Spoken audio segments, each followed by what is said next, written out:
ಬದಳ ಈ ಜಾಗ ನೆನಪಿದ್ಯಾ? ದುರ್ಗದ ರೌಂಡ್ ಹೊಡಿಬೇಕು ಅಂತ ಹೇಳಿ ಇಲ್ಲಿ ನನ್ನ ಕರ್ಕೊಂಡ್ ಬಂದಿದ್ದೆ.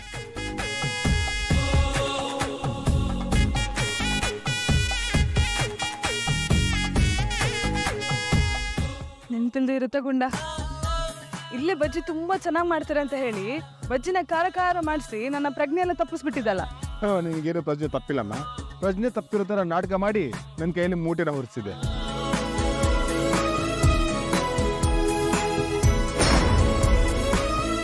ಅದೊಂಥರ ಮಜಾ ಇತ್ತಲ್ಲ, ಒಂಥರ ಖುಷಿ ಕೊಡೋ ನೆನಪುಗಳದೆಲ್ಲ.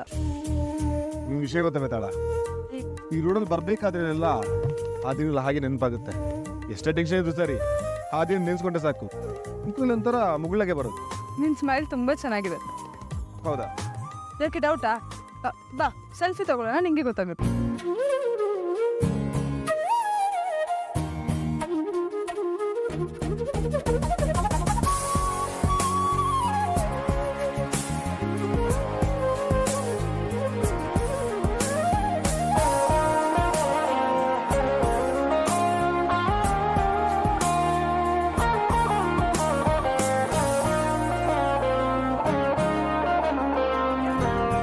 ನಾನು ಹೇಳಿದಾಗ ನೀನು ನಂಬಲಿಲ್ಲ ಅಲ್ಲ. ನೋಡು ಎಷ್ಟು ಬ್ಯೂಟಿಫುಲ್ ಆಗಿದೆ ಅಂತ ನಿನ್ ಸ್ಮೈಲ್. ಹೌದಲ್ಲ?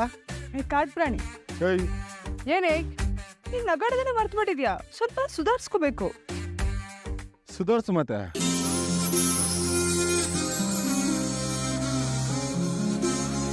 ಬಿಸಿ ಬಿಸಿ ಬಜ್ಜಿ. ಅಬ್ಬಾ ನೀನ್ ಈ ಸಲಿನೂ ಹೋಚಲಿ ತರ ಕಾರ್ಯಕ್ರಮ ಮಾಡಲ್ಲ ಅಲ್ಲ? ಆಗಿನ ವಿಕ್ರಮ್ ಬೇರೆ, ಈಗಿನ ವಿಕ್ರಮೇ ಬೇರೆ. ಓ ಏನಪ್ಪ ಅದು? ಆಗಿನ ವಿಕ್ರಮ್ಗೂ ಈಗಿನ ವಿಕ್ರಮ್ಗೂ ಏನ್ ವ್ಯತ್ಯಾಸ? ಆಗ ನಿನ್ನ ಕಂಡ್ರೆ ಸ್ವಲ್ಪ ಆಗ್ತಾ ಇರ್ಲಿಲ್ಲ, ಬಟ್ ಇವಾಗ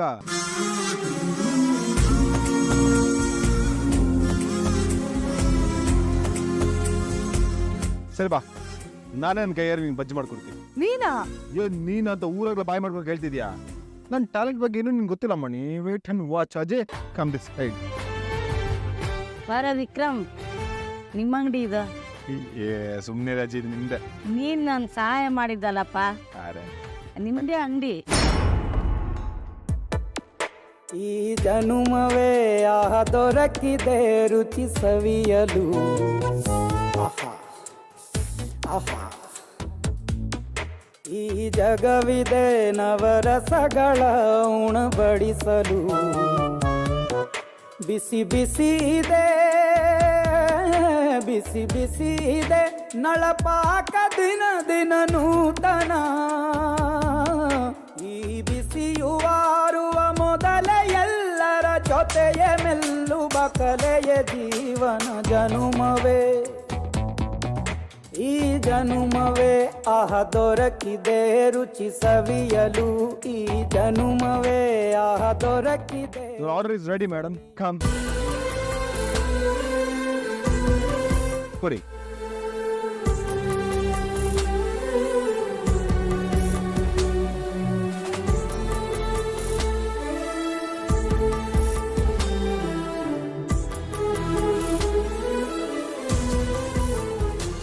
ಗುಂಡ ಏನ್ ಚೆನ್ನಾಗಿ ಮಾಡಿದೆ ಗುಂಡ. ಸದ್ಯ ಖಾರ ಇಲ್ಲ.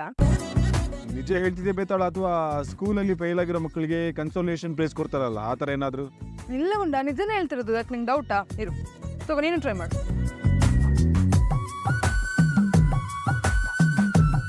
Not bad. ಹೇಳಿಲ್ಲ ನಾನು. ಬೇತಾಳ ಇನ್ನೊಂದು ರೌಂಡ್. ಗುಂಡ ಬೇಡ, ಸಾಕು ನಂಗೆ.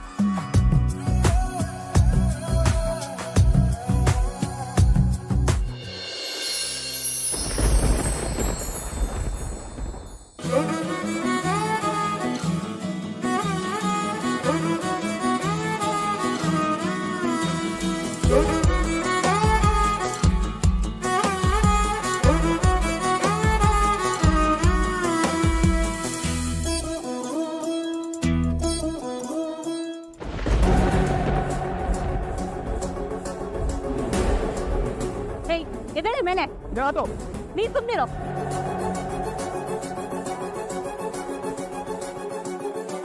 ವೇದಾನ ಜೈಲಿಗೆ ಕಳಿಸೋ ರಿಯಲ್ ಪ್ಲಾನ್ ಇವಾಗ ಶುರುವಾಗ್ತಿದೆ.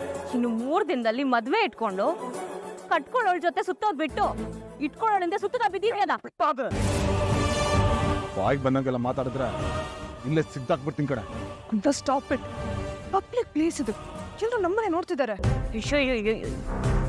ಏನೇ ಕೈಯಾಳಿ, ಮಾಡೋದೆಲ್ಲ ಮಾಡಿ ಈಗ ಮಾನ ಮರ್ಯಾದೆ ಬಗ್ಗೆ ಯೋಚನೆ ಮಾಡ್ತಿದ್ಯಾ? ಹ್ಞೂ, ನಿನ್ ಜನ್ಮಕ್ಕಿಷ್ಟು. ನಿನ್ ಮುಖ ನೋಡೋದಕ್ಕೂ ಇಷ್ಟ ಇಲ್ಲ ಅಂತ ಮನೆಯಿಂದ ಆಚೆ ಹಾಕಿದ್ಮೇಲೂ ಸ್ವಲ್ಪನೂ ನಾಚಿಕೆ ಇಲ್ದೆ ಒಳ್ಳೆ ಬೀದಿ ಬಸವಿ ತರ.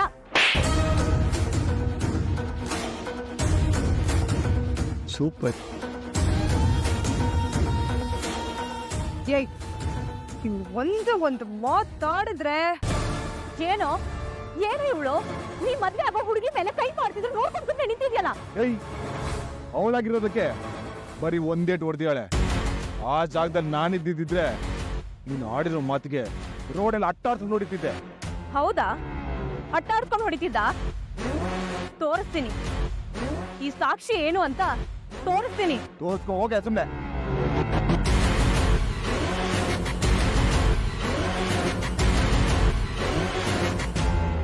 ಅದೇ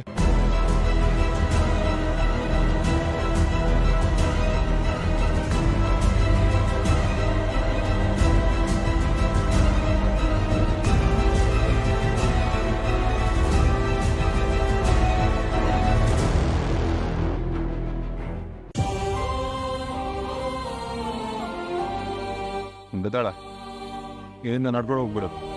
ನಿಮ್ಮ ಮನೆಯವ್ರು ನೋಡಿದ್ರೆ ಸುಮ್ಮನೆ ಪ್ರಾಬ್ಲಮ್ ಆಗುತ್ತೆ. ಹಾಗೆ ಒಂದು ವಿಷಯ, ಸಾಕ್ಷಿ ಹೇಳಿದ್ರ ಬಗ್ಗೆ ತಲೆ ಕೆಡಿಸ್ಕೋಬೇಡ. ಅವಳು ಸ್ವಲ್ಪ ತಲೆ ಸರಿಯಿಲ್ಲ, ಏನೇನೋ ಮಾತಾಡ್ತಾಳೆ. ಗುಂಡ ನಂಗೆ ಅವಳ ಮೇಲೆ ಸಿಟ್ಟಿಲ್ಲ. ನಿಂಗಳ ಜೊತೆ ಮದುವೆ ನಿಶ್ಚಯ ಆಗಿದೆ, ಇನ್ನು 3 ದಿನದಲ್ಲಿ ನಿಮ್ಮ ಮದುವೆ. ಇಂಥ ಟೈಮಲ್ಲಿ ನೀನು ಇನ್ನೊಬ್ಬ ಹುಡುಗಿ ಜೊತೆ ಸುತ್ತಿದ್ರೆ ಯಾರಿಗಾದ್ರೂ ಸಿಟ್ಟು ಬರಲ್ವಾ? ಇನ್ನೊಂದು ಅಡಿಗೆ ಮಣ್ಣು ನೀನನ್ ಯಾಕೆ ನೆನ್ಸ್ಬಿಟ್ಟೆ? ಒಂದು ಗುಂಡ, ನಮ್ಮ ಫೀಲಿಂಗ್ಸ್ ನಮಗೆ ಮಾತ್ರ ಅರ್ಥ ಆಗುತ್ತೆ.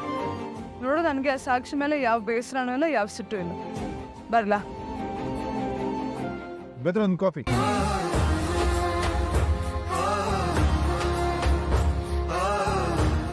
ಕುಡಿಯೇನುವಾ?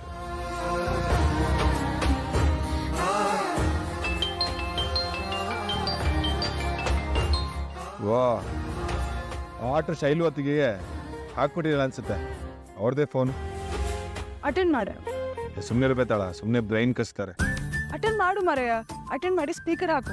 ನನಗೆ ಅವ್ರ ವಾಯ್ಸ್ ಕೇಳಿ ತುಂಬ ದಿನ ಆಯ್ತು. ಅವ್ರು ಬೈಯೋದು ಒಂಥರ ಮಜಾ ಇರುತ್ತೆ. ಅಟೆಂಡ್ ಮಾಡು.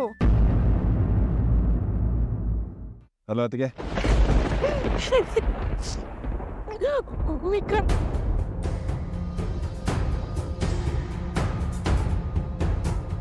ಹಲೋ ಅತ್ತಿಗೆ, ಏನಾಯ್ತು? ವಿಕ್ರಮ್, ಸಾಕ್ಷಿ ಸೂಸೈಡ್ ಮಾಡ್ಕೊಳ್ಳೋದಕ್ಕೆ ಪ್ರಯತ್ನ ಪಟ್ಲಂತೆ.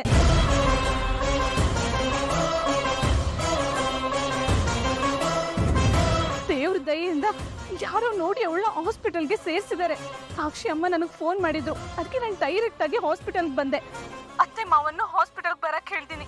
ವಿಕ್ರಮ್, ನನಗೆ ಯಾಕೋ ತುಂಬಾ ಭಯ ಆಗ್ತಿದೆ. ನೀನ್ ಬೇಗ ಹಾಸ್ಪಿಟಲ್ಗೆ ಬಾ. ಸರಿ, ನಂಗೆ ಲೊಕೇಶನ್ ಕಳಿಸಿ, ನಾನು ಬರ್ತೀನಿ ಅಲ್ಲಿಗೆ. ಸರಿ.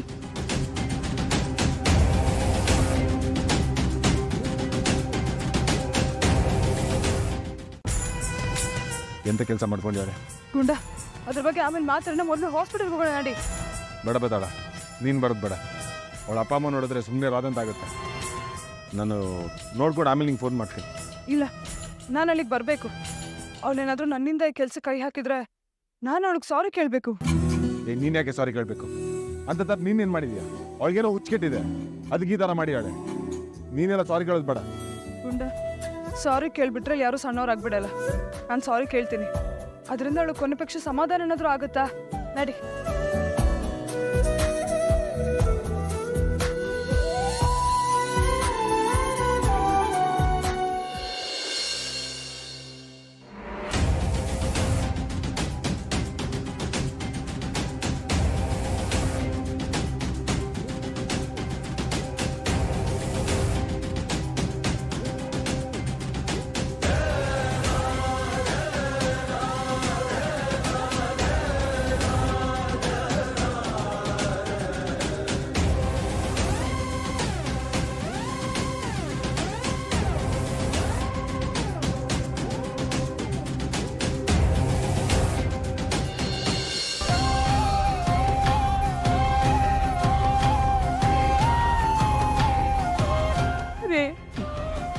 ಯಾರಿಗೆ ಏನ್ ಪಾಪ ಮಾಡಿದ್ವು ನಮ್ಗೆ ಯಾಕೆ ಈ ತರ ಎಲ್ಲ ಆಗುತ್ತೆ?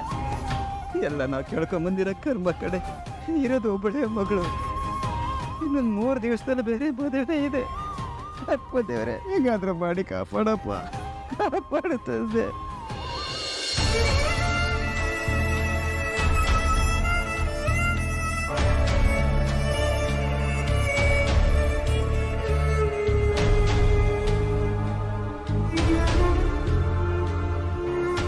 ಅತ್ತಿಗೆ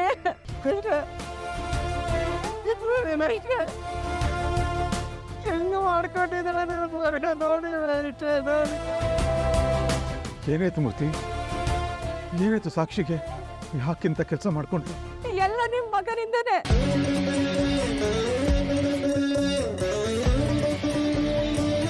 ಮೂರ್ ದಿನದಲ್ಲಿ ಮದ್ವೆ ಇಟ್ಕೊಂಡು ಆ ನಿಮ್ ಮಗ ವೇದನ್ ಜೊತೆ ಅಲಿತಾ ಇದ್ದಾನಂತೆ. ವೇದನು ವಿಕ್ರಮು ಒಬ್ರು ಒಪ್ಕೊಂಡು ಅದು ನೋಡಿ ಎದೆ ಹೊಡ್ಕೊಂಡ್ಬಿಟ್ಟಿದ್ದಾಳೆ, ಎದೆ ಹೊಡ್ಕೊಂಡ್ಬಿಟ್ಟಿದ್ದಾಳೆ. ಅಯ್ಯೋ